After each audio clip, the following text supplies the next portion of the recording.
This is Kunal from Finner, and I wanted to talk about one of the important things in our business when we were running Perch.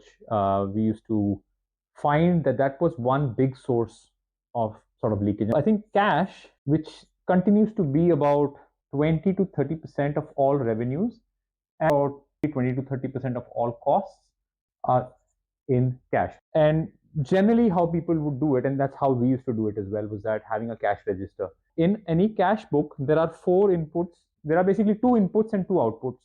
So it's very hard in this register, like this is the cash register, to do any kind of reconciliation. And that potentially becomes a big source of, as I said, 20 to 30%. And of course, that takes away a lot from your P&L and therefore the company's financial health. In this register, there are basically two inputs, and I'll mark these in green.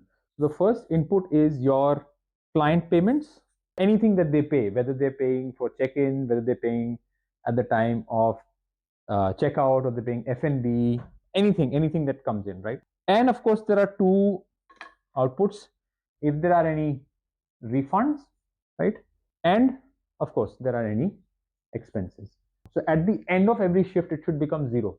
So in Finner, we've actually created the cash register, and now it helps a lot because every shift.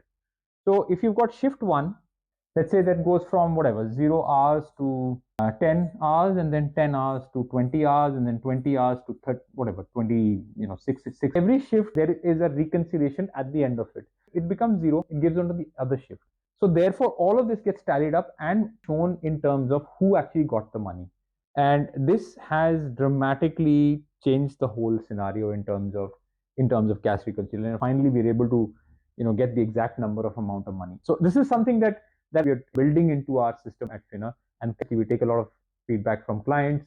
So that's something that would be helpful. And I'm obviously open to ideas, and I don't have all the answers, or my team doesn't have all the answers. But if you can leave it in the comments if there's any better way of doing it, that'll be really good. Okay, thanks a lot.